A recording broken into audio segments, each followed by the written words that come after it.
하나님 감사합니다. 오늘도 우리를 불러주셔서 하나님을 예배하게 하시고 아버지의 이름을 부르게 하여 주셔서 감사합니다. 특별히 오늘은 거금도에서 어린이들이 함께 와서 예배를 하고 있습니다. 우리가 흩어져 있으나 다 같이 하나님 안에서 한 교회임을 확인케 하여 주시고 함께 마음을 같이 하게 하여 주셔서 감사합니다. 이 시간 하나님 역사하여 주셔서 성령님께서 우리 마음에 말씀을 깨닫게 하여 주시고 그 말씀이 우리에게 적용될 수 있도록 도와주시고 하나님의 사람으로 점점 자라갈 수 있도록 인도하여 주시옵소서. 예수님의 이름으로 기도합니다. 아멘. 우리가 살아가다 보면은 우리를 수식하는 많은 말들이 있기 마련입니다. 또한 우리가 여러 가지 호칭으로 불려질 수 있습니다.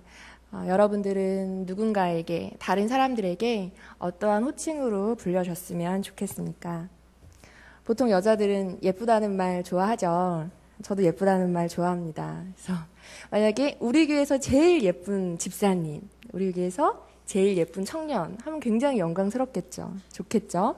또 우리 교회에서 가장 똑똑한 사람, 아니면 가장 헌금을 많이 하는 사람, 가장 착한 사람, 여러 가지 호칭이 있을 것입니다. 오늘 본문에도 하나의 호칭이 나오는데 굉장히 감격스럽고 영광스러운 호칭이 하나 나옵니다. 어떠한 호칭이냐면 11절에 오직 너 하나님의 사람아 라는 호칭이 나옵니다. 하나님의 사람아. 너무 멋지고 영광스럽고 또 감격스러운 호칭입니다. 예전부터 저는 어떤 수련회나 현수막에 이런 문구가 종종 보여져요. 주제로. 오직 너 하나님의 사람아. 느낌표 딱 하면 괜히 그 호칭만 보고 저는 되게 가슴이 두근두근하고 왠지 뭉클하고 뭔가 이렇게 딱 주먹이 쥐어지고 이런 느낌이 들었습니다. 이 호칭은 우리를 수식해 줄 수 있는 여러 가지 중에서 단연 가장 좋은 것이라고 저는 말하고 싶습니다. 왜냐하면 여러 가지 말들이 우리를 기분 좋게 할 수 있고 좋은 것들이 있겠지만은 그것들은 사실 영원하지 않은 것입니다. 우리의 외모도 영원하지 않을 것이며 우리의 똑똑함도 또 우리의 돈이나 어떤 우리의 성품들도 사실은 이 땅에서 그냥 끝나고 마는 것이죠. 그러나 너 하나님의 사람아, 이 호칭은 이 땅에서뿐만 아니라 영원할 것입니다. 살아서도 죽어서도 우리의 호칭이 될 것입니다. 또한 이 호칭은 우리의 생명과 관련이 있습니다. 너 하나님의 사람아, 이렇게 불릴 수 있는 사람에게는 영생이 있는 것입니다. 오늘 본문에 나오는 너 하나님의 사람아, 이 말은 바울이 디모데를 부르는 말입니다. 그러나 이것은 또한 하나님께 택함받은 구원받은 성도를 일컫는 말이기도 한 것입니다. 그리고 이 호칭은 아무나 가질 수 없습니다. 어떻게 하면 이 호칭을 가질 수 있을까요? 돈으로 살 수 없습니다. 권력으로도 가질 수 없습니다. 인기가 많다고 해서 얻어지는 것도 아니고요. 착하다고 해서 얻을 수도 없습니다. 그렇다면 어떻게 이 호칭을 가질 수 있겠습니까? 성경에 보면 이것이 오직 하나님의 은혜로, 오직 선물로 받을 수 있는 것이다. 이렇게 이야기합니다. 그러니까 어떻게 생각하면 하나님의 사람이 되는 것은 우리 편에서는 방법이 없기 때문에 우리 어떤 노력으로도 가질 수 없는 것이기 때문에 무척이나 어렵게 느껴집니다. 죽었다 깨나도 내 힘으로는 안 되는 것이니까요. 그런데 또 한편으로 생각하면 내가 일하지 않고도 노력 없이도 은혜로 선물로 받는 것이기 때문에 무척이나 쉬운 것으로 여겨지기도 하는 것입니다. 그러나 우리는 은혜로 거저 얻은 이 영광스러운 호칭을 위하여서 우리 하나님께서는 아주 비싼 대가를 지불하셨음을 우리는 알아야 합니다. 우리에게 이 호칭을 주시기 위해 우리를 하나님의 사람으로 만들고 불러주시기 위해 하나님께서는 하나밖에 없는 아들을 우리에게 주셨습니다. 하나님께서 이 모든 세상을 만드셨죠. 그리고 사람도 만드셨습니다. 근데 하나님이 만드셨는데 우리가 죄 때문에 오염되어서 우리의 기억이 없어져 버렸습니다. 하나님에 대한 기억이 없어져 버렸고 하나님을 볼 수 있는 눈이 없어져 버렸고 하나님에 대해서 들을 수 있는 귀가 없어져 버렸습니다. 그래서 우리에게 하나님께서 그냥 내버려 두지 않으시고 하나님을 잃어버리고 기억하지 못하는 우리를 위해서 예수 그리스도를 보내셨습니다. 예수 그리스도께서 우리에게 선지자로 오십니다. 그래서 그분께서 하나님을 가르쳐 주십니다. 예수 그리스도가 우리에게 오셔서 우리의 선지자가 되실 때 우리가 비로소 하나님에 대해서 들을 수 있고 볼 수 있고 기억할 수 있고 알게 되는 것입니다. 그러나 그것으로도 충분하지 않습니다. 내가 하나님을 알았다고 해서 하나님께 가까이 갈 수 있는 것은 아니고 하나님의 사람이 되는 것은 아닙니다. 왜냐하면 여전히 우리에게 죄가 있기 때문이죠. 하나님에 대해서 들었다 할지라도. 세상에서도 많은 사람들이 하나님에 대해서 들을 수 있지만 모두가 다 하나님의 사람이 되는 것은 아닌 것입니다. 어떻게 될 수 있냐면 우리의 죄의 문제가 해결이 되어야 합니다. 그래서 예수 그리스도께서는 또한 우리에게 선지자이시면서 제사장으로 찾아오셨습니다. 그래서 그분께서 우리를 대표해서 우리의 모든 죄를 가지고 하나님께 나아가셔서 우리를 위한 제사를 단번에 드려주셨습니다. 그분은 제사장이 되시면서 동시에 제물이 되시어서 우리의 모든 죄값을 대신해서 치러주셨습니다. 그렇기 때문에 그 예수 그리스도의 희생과 사랑과 십자가의 구속으로 말미암아 오늘 우리가 이곳에 있을 수 있고 하나님의 사람아 라는 호칭이 우리에게 주어질 수 있게 된 것입니다. 그러므로 우리는 너 하나님의 사람아 라고 불릴 때마다 그것이 들려질 때마다 예수 그리스도를 생각할 수 있어야 합니다. 어떻게 이것이 나에게 왔고 내가 어떻게 이런 영광스러운 호칭으로 불려질 수 있는가. 또한 십자가의 감격이 있어야 합니다. 이 호칭을 우리에게 주시기 위해서 아버지께서 우리에게 베푸신 은혜를 잊지 말았으면 좋겠습니다. 또한 우리가 이것을 굉장히 무겁게 여겨야 합니다. 부담을 가져야 한다는 말이죠. 우리가 교회에서도 직분을 받을 때 엄숙한 마음이 생기죠. 안수 집사가 된다거나 권사가 된다거나 또 장로가 된다거나 목사가 될 때 우리는 결코 가벼이 생각하지 않습니다. 굉장히 엄숙하고 진지하고 그쵸? 막 이렇게 권사 되시기 전에 또 장로 되시기 전에 기도 되게 열심히 하시잖아요. 그렇죠? 어떤 분은 금식하시기도 하시고 기도하시면서 이 거룩하고 무거운 사명을 나에게 주심에 감사하고 생각하고 그런데 그 어떤 직분보다도 하나님의 사람이라는 이 호칭이 우리를 더 무겁게 했으면 좋겠습니다. 더 큰 부담과 더 큰 감격이 우리에게 있어야 합니다. 우리에게 구원은 끝이 아니고 시작입니다. 남녀가 사랑을 해요. 근데 사랑해서 결혼하는 게 끝이 아니라 진짜 사랑의 시작인 것과 같습니다. 연애할 때는 굉장히 좋죠. 별로 싸우지도 않고 달콤하고 얼마든지 자신을 감출 수 있고 좋은 것만 보여줄 수 있습니다. 만약에 연애할 때도 달콤하지 않고 싸우고 한다면 헤어지겠죠. 근데 잘 연애한 사람들은 결혼까지 이어질 것입니다. 하지만 결혼 생활이 끝이 아니라 이때부터 진짜 사랑이 시작되는 거죠. 결혼 생활은 자신을 감출 수 없습니다. 늘 예쁜 모습만, 늘 멋진 모습만 보여줄 수 없고 달콤하지 않을 수도 있습니다. 치열하게 싸울 수도 있고 서로의 정말 악한, 연약한 모습을 볼 수도 있습니다. 치열한 삶을 살게 될 수도 있고 고난이 있을 수도 있습니다. 그러나 그렇게 모든 것을 보면서 하는 사랑이 진짜 사랑이 아닐까요? 그러한 것들을 보고 용납하면서 만들어가는 것이 진짜 사랑인 것입니다. 마찬가지로 우리가 구원을 받습니다. 그러면 구원이 시작인 것이죠. 구원받고 땡! 난 이제 구원받았으니까 더 이상 난 할 일이 없구나. 다 이루었다. 이게 아니라 이제 구원받았으니까 하나님과 진정한 사랑의 시작을 해야 하는 것입니다. 하나님을 더 알아가야 되고 그분 안에서 나를 봐야 되고 그분의 뜻으로 점점 더 온전해져 가야 하는 것입니다. 그러한 삶이 우리의 본성을 거스르는 것이기 때문에 때로는 되게 고난처럼 느껴지고 싫을 수도 있고 치열한 삶이 될 수도 있지만 우리는 그렇게 살아야 합니다. 우리의 의로움으로 구원받는 것은 결코 아니지만 구원받은 성도는 점점 더 의로워짐으로 성도임을 증명하며 살아야 하는 것입니다. 그렇다면 어떻게 살아야 하는 것이 하나님의 사람, 성도의 삶인지 말씀을 통해 살펴보았으면 좋겠습니다. 11절 말씀을 같이 읽겠습니다. 11절 오직 너 하나님의 사람아 이것들을 피하고 의와 경건과 믿음과 사랑과 인내와 온유를 따르며 네, 오직 너 하나님의 사람아 이것들을 피하고 이것들을 피하라고 합니다. 이것들이 무엇이냐면 앞에 나와 있는 말씀입니다. 뭐냐면 3절부터 보면 예수 그리스도의 말씀과 경건에 관한 교훈을 따르지 않고 그러니까 그리스도의 그 말씀과 교훈에서 떠난 거죠. 그래서 교만하여지고 투기와 분쟁과 비방과 악한 생각을 가지며 돈을 사랑하는 사람, 이것에서 너희가 피해라. 근데 그 앞에 이것을 요약하면, 한마디로 이야기하면 바로 세상을 따르는 삶입니다. 세상을 따르는 것을 피하라는 것입니다. 하나님의 사람이 되면 우리는 두 가지 소속이 생깁니다. 우리가 이 세상에 태어나서 이 세상을 살아가잖아요. 그런데 하나님의 사람이 되면 하늘에 속한 사람이 동시에 되는 것입니다. 하늘에 속한 자가 또한 이 땅에서도 살아가게 되는 것이죠. 근데 문제는 뭐냐면 이 세상이 하나님과 원수되어 있다라는 것이죠.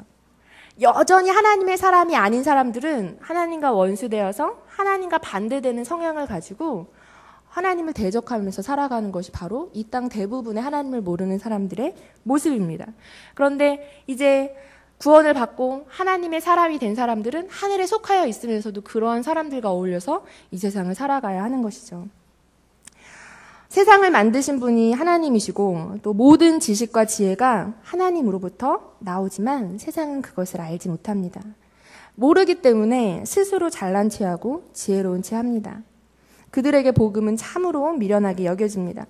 보이지 않는 하나님을 믿는 것이 굉장히 우습게 여겨지겠죠. 그들은 지옥도 두려워하지 않습니다. 왜냐하면 믿지 않기 때문입니다. 그저 어떻게 하면 이 세상에서 잘 살 수 있는가에 마음이 있습니다. 그리고 보이지 않는 하나님을 따르는 자들을 바보처럼 생각하겠죠. 제가 최근에 알게 된 어떤 새로 사귄 두 사람과 이야기를 나누는데 두 분 다 교회를 다니지 않는 사람들이었습니다. 그런데 그 중에 한 분이 그 마지막 때에 대해서 되게 두려움이 있었고 죽으면 어떻게 될까에 대한 두려움이 있어서 제가 기회다 싶어서 성경에 있는 것들을 좀 이야기해 주었습니다. 내가 죽어도 개인적인 종말이 오고 예수님이 이 땅에 다시 오시는 날도 종말이 될 것이다. 그리고 그때 예수님 오시면 끝난다. 그래서 그때 예수님 믿지 않는 사람은 이제 지옥 가고 믿는 사람 천국 가고 이러한 어떤 간략한 복음에 대해서 이야기하고 예수님 믿으면 영생이 있다. 이런 말을 했는데 그분이 이제 믿음은 없지만 그래도 이렇게 좀 들으려고 했는데 그 옆에 있는 분이 되게 저를 미련한 사람처럼 쳐다보시더라고요. 정말 그럴까? 그러면서 그분이 뭐라고 했냐면 나는 마지막에 예수님 오면 1번으로 지옥 갈 거야. 이렇게 말씀하시더라고요. 두려움이 없는 것이죠. 근데 왜 두려움이 없냐면 그분이 정말로 믿지 않기 때문에 두려움이 없는 것입니다. 정말로 지옥이 어떠한 곳인지 알았다면 그렇게 쉽게 말할 수 없죠. 근데 하나님의 은혜가 없으면 우리의 눈이 가리워지고 우리의 지식이 가려져서 오염되어서 알 수 없는 부분입니다. 믿어지지 않는 부분입니다. 그러면서 본인이 하루를 쉬는데 일을 하시는데 토요일까지 일하고 주일 하루 쉬는데 어떻게 그날 교회를 나가냐 이렇게 말씀을 하시더라고요. 그분의 입장에서 보면 그렇겠죠. 딱 하루 쉬는 날에 그날도 교회를 어떻게 가지? 그리고 교회 가면 헌금을 내야 된다면서 되게 막 놀라워 하시더라고요. 어떻게 막 돈까지 내면서 4시간을 버려가면서 교회를 가야 되고 이러한 것들이 그분들에겐 굉장히 크게 느껴지는 거죠. 그리고 되게 미련해 보이는 거죠. 와, 미련하게 돈 줘가면서 4시간 벌면서 교회를 가냐? 막 이렇게 생각하는 거죠. 그래서 세상 사람들은 하나님을 따르는 것을 굉장히 우습고 미련하고 바보처럼 생각합니다. 그러나 진짜 어리석은 자들은 하나님을 모르는 자들입니다. 마치 구약에 나오는 어리석었던 이스라엘 백성과 같습니다. 이스라엘 백성들이 출애굽하였을 때 하나님은 40년 동안 그들을 광야에서 살게 하셨습니다. 하나님께서 그 황무지와 같은 곳에서 그들을 먹이시고 마시게 하시고 입히셔서 인도하셨습니다. 그들에게는 하나님이 전부였죠. 그러나 그들이 하나님만 바라볼 수 있는 광야에서는 하나님을 따랐지만 어쩔 수 없으니까. 그런데 그들이 가나안 땅에 들어가자 그들은 하나님을 잃어버립니다. 보이지 않는 하나님을 금세 잊어버리고 보이는 가나안의 풍속을 따르게 됩니다. 광야에서는 만나를 먹었는데 눈 뜨고 일어나면 하나님이 먹을 것을 주시니까 하나님이 우리를 먹이시는구나 이렇게 생각을 하였습니다. 근데 가나안 땅에 들어가니까 이제 만나가 그치게 되었죠. 왜냐하면 하나님께서 이제 농사지어서 먹고 살 수 있도록 해주셨습니다. 그런데 잘 기억하셔야 되는 게 초자연적으로 만나를 주시는 분도 하나님이시지만 우리로 하여금 농사를 짓게 하시고 수확하게 하시는 분도 하나님이시거든요. 농사하여서 우리에게 먹을 것이 주어진다고 그것은 내 힘으로 번 것이 아니라 사실 그것도 하나님이 주신 것이죠. 우리가 기도했는데 누군가가 나에게 돈 봉투를 갖다 주면 이거 하나님 주신 거다 하잖아요. 되게 어려운 상황에서. 하나님이 길을 여셨다. 근데 우리가 직장에서 일해서 월급을 받으면 이거 하나님이 주신 것이다 생각하시나요? 근데 그것도 하나님이 주신 거거든요. 우리를 일하게 하시고 공급하시는 하나님의 통로거든요. 그렇게 생각해야 되는데 이스라엘 백성들이 가나안 땅에 들어가서 농사를 지으면서 마음이 달라집니다.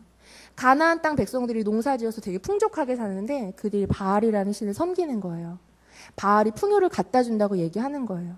그러니까 이스라엘 백성들도 혹하죠. 왜냐하면 바알은 눈에 보이는 우상으로 만들어져 있으니까 진짜로 저 바알이 우리에게 먹을 것을 주는 것 같고 바알을 잘 섬겨야 농사가 잘 될 것 같고 그래서 그들이 점점 하나님을 떠나서 우상을 숭배하게 되었습니다.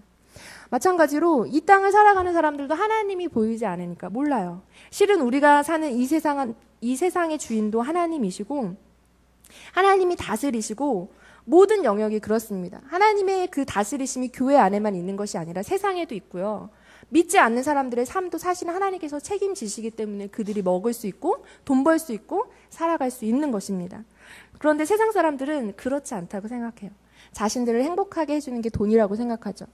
하나님을 의지하여 사는 게 성공하는 것이 아니라 돈을 많이 갖고 내가 그 돈으로 풍족하게 무언가를 할 수 있는 것이 진짜 성공한 삶이라고 생각합니다. 그래서 요즘 세상의 가장 큰 우상은 돈이겠죠. 그래서 많은 사람들이 돈을 따라갑니다. 근데 오늘 성경은 뭐라고 말하냐면 오직 너 하나님의 사람아 이것을 피해라. 이것을 피해라 라고 얘기합니다. 세상을 따르는 것을 피하라. 우리는 구별되어야 합니다. 어리석은 것에 넘어가지 말아야 합니다. 근데 피하는 것에 그치는 것이 아니라 우리가 또 따라가야 할 것이 있습니다. 우리는 의와 경건과 믿음과 사랑과 인내와 온유를 따라야 한다고 사도는 권면하고 있습니다. 여기서 의란 무엇일까요? 바로 예수 그리스도의 의입니다. 우리에겐 의로움이 전혀 없지만 예수 그리스도로 말미암아 하나님께서 우리를 의롭다고 칭해 주셨습니다. 그 의를 우리가 가지고 있어야 합니다. 그리고 그것이 그냥 가진 것으로 끝나는 것이 아니라 경건함으로 표현돼야 합니다. 우리 삶의 경건을 통하여서 우리 안에 있는 의가, 예수 그리스도의 의가 표현되고 나타내져야 하는 것입니다. 그리고 또한 우리는 죽을 때까지 하나님께 나를 맡기고 따라가야 합니다. 하나님 의지하면서. 이것이 바로 성도의 믿음인 것입니다. 또한 우리가 하나님의 사랑을 받았습니다. 그럼 그 사랑을 이제는 하나님께 드려야죠. 하나님께 받은 사랑을 하나님도 사랑하고 또한 그 사랑을 가지고 이웃들도 사랑해야 합니다.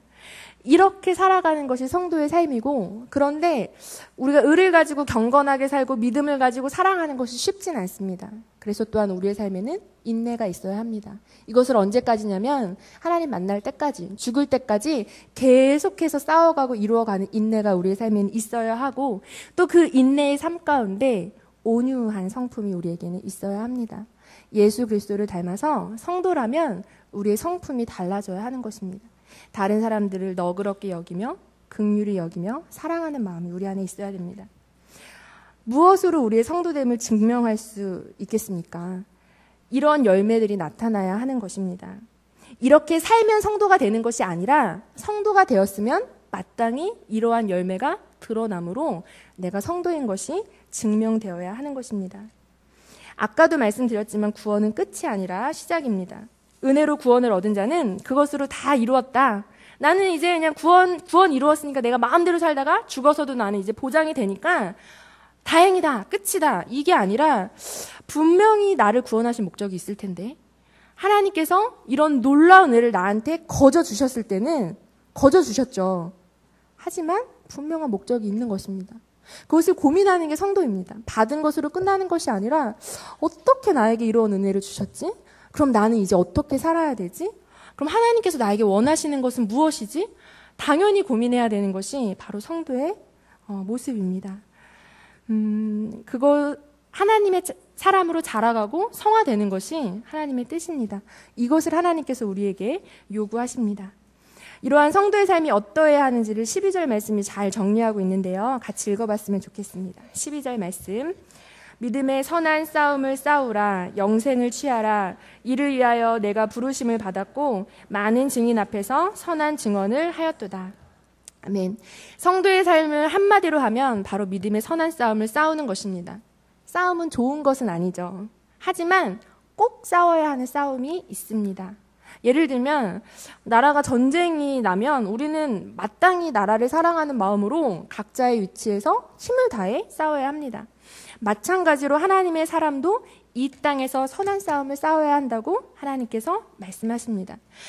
우리가 하나님의 사람이 되는 순간 이제 우리는 전쟁터에 던져지는 것과 같습니다. 두 가지 싸움입니다. 하나는 내 안의 싸움입니다. 내 안에 하나님의 사람이 되었으나 여전히 옛사람이 남아있고 여전히 죄 짓고 싶어하는 내 마음이 남아있는 나의 마음과 싸워야 합니다. 치열하게.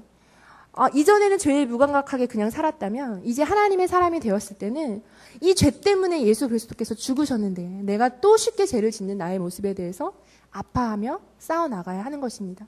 또한 내 안의 싸움과 동시에 이 세상에서의 싸움을 싸워야 합니다. 어떠한 싸움이요?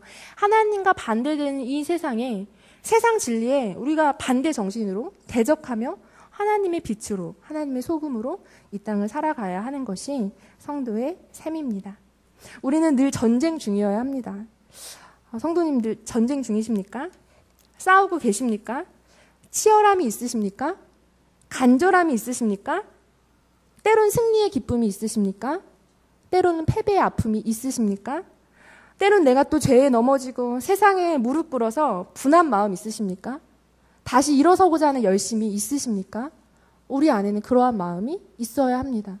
우리에게는 그러한 간절함이 있어야 합니다. 그래서 교회는 그러한 치열한 전쟁터를 살아가는 성도들의 기도와 열심이 있어야 하는 것입니다. 그리고 이러한 믿음의 선한 싸움 끝에는 우리에게 준비되어 있는 것이 있는데 그것은 무엇이냐면 영생입니다. 오늘 말씀에서 영생을 취하라라고 말씀하십니다. 하나님께서 우리를 영생으로 부르고 계십니다. 우리는 이 세상에서 치열한 삶을 살아야 하지만 우리에게는 영원한 안식과 영생이 보장되어 있습니다. 이것을 바라보시면서 잠깐 지나갈 세상의 것을 피하시고 믿음의 싸움을 싸우시기 바랍니다. 성도님들, 오늘 말씀을 기억했으면 좋겠습니다. 먼저는 우리가 너 하나님의 사람아? 라고 불리어질 수 있는지 점검해야 합니다. 이것은 오직 하나님의 은혜로 불릴 수 있습니다. 여러분의 삶 가운데 하나님이 아버지가 되십니까? 구원 받으셨습니까? 생각하십시오. 이것은 영원히 달린 문제이며 우리의 생명이 달린 문제입니다. 그리고 또한 우리가 만약에 하나님의 사람이라는 생각이 드신다면 내 삶을 또 점검해 보셔야 됩니다. 그냥 느낌만으로 감정만으로 내가 하나님의 사람이라고 생각하셔서는 안 됩니다. 그저 내가 교회에 있으니까 오래 다녔으니까 난 하나님의 사람이지. 요 정도 갖고는 안 된다는 것입니다. 점검해 봐야 합니다. 진짠가? 어떻게 점검하냐면은 오늘 말씀에 나와 있는 이러한 표가 내 삶에 나타나고 있는지를 살피셔야 합니다. 구원받은 백성은 변화된 사람입니다. 교회 나오는 것으로 또 직분받은 것으로 하나님의 사람의 표를 내는 것이 아니라 내 삶 가운데 의로움이 있는가? 경건함으로 그것이 드러나고 있는가? 내 안에 정말 주를 신뢰하는 믿음이 있는가? 하나님과 이웃을 향한 사랑이 있는가? 또한 신앙의 인내가 있는가? 예수님을 닮아가는 온유한 성품의 변화가 있는가? 이러한 것이 나타나지 않는데 내가 하나님의 사람이야 라고 생각하는 것은 나만의 착각일 수도 있습니다. 우리는 하나님 앞에서 점검해 봐야 합니다. 내가 정말 하나님의 사람인가? 그러한 표가 내 삶 가운데 나타나고 있는가? 말과 거칠애로 신앙을 나타내지 마시고 변화된 삶으로 신앙을 증명하시기 바랍니다. 주님께서 원하시는 삶을 사셔야 합니다. 그것은 바로 선한 일에 힘쓰는 것입니다. 오늘 우리는 거금도 어린이 초청 감사 예배로 드리고 있습니다. 제가 우리 교회를 생각할 때 너무 감사하고 자랑스러운 부분이 지교의 개척입니다. 수많은 교회들이 세상의 법칙을 따라갑니다.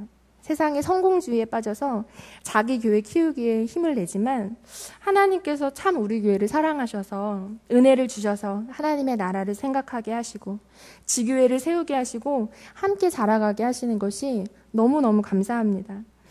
그리고 오늘 이렇게 지교회 어린들이 함께 예배 드리니까 정말 너무 은혜롭고 감사한 것 같습니다. 그 11시 예배 특성도 그랬지만 너무 열심히 찬양하는 모습이 되게 감격이 되더라고요. 되게 은혜가 되더라고요. 하나님이 참 기뻐하시겠다. 어쩜 이렇게 예쁜 모습으로 하나님을 찬양할 수 있을까. 오히려 더 많이 은혜가 되는 시간이었던 것 같습니다. 근데 아이들을 보면서도 제가 은혜를 받았지만 사실은 이것을 준비하시는 육여전도회 회원들을 보면서 참 많이 은혜 받고 감사했습니다. 하나님의 선한 일을 하면서 너무너무 기뻐하시고 참 많이 기도로 준비하시고 참 정말 기대함으로 되게 기쁘게 하시는구나. 되게 선한 일을 정말 힘쓰시는구나. 이것을 제가 여러분들을 보면서 느꼈습니다. 그래서 이러한 일들이 우리 교회에서 일어나고 있는 것이 하나님 아버지께 정말 정말 감사한 일 같습니다. 우리 교회가 늘 이렇게 하나님 앞에 자라갔으면 좋겠습니다. 세상의 많은 교회들이 교회의 규모의 큼을 자랑하고 그것으로 좋은 교회, 성도가 많아지는 것으로 우리 교회가 참 좋은 교회다, 성장하는 교회다, 은혜 받은 교회다 라는 어떠한 표를 낼 때 우리 교회는 말씀 앞에 자라가는 교회가 되었으면 좋겠습니다. 선한 일에 힘을 쓰고 하나님의 어떠한 그런 사랑과 거룩과 경건과 인내와 그러한 섬김이 나타내는 표로서 우리 교회가 하나님의 교회가 되었으면 좋겠습니다. 세상의 법칙 따르지 않고 세상의 성공에 물들지 않고 하나님이 기뻐하시는 모습이 참된 성공이며 승리임을 알고 따라가는 성도님들 또한 우리 교회가 되기를 간절히 소망합니다. 기도하시겠습니다. 하나님 감사합니다. 하나님 우리에게 찾아오셔서 오직 너 하나님의 사람아 라는 아주 영광스럽고 감격스러운 호칭을 우리에게 허락하여 주셔서 감사합니다. 하나님 이것을 우리가 거저 받았습니다. 하나님의 선물로 은혜로 받았습니다. 하나님 이것에 대한 감격과 은혜가 우리의 삶 가운데 있게 하여 주시옵소서. 예배 드릴 때마다 예수 그리스도의 십자가를 생각할 수 있도록 주님 도와주시고 또한 우리가 이것으로 끝나는 것이 아니라 하나님께서 나에게 이런 엄청난 선물을 주셨는데 그럼 이제 내가 어떻게 살아야 하고 이제 어떠한 모습으로 하나님의 사람으로서의 표를 내야 하는가 고민하게 하시고 치열하게 선한 싸움을 싸워나가는 믿음의 건속들 될 수 있도록 하나님 인도하여 주시옵소서. 그래서 우리의 삶을 통하여서 참으로 하나님이 드러나며 영광 받으시고 우리가 하나님을 영원토록 즐거워하는 성도가 되게 하여 주시옵소서. 예수님의 이름으로 기도합니다. 아멘.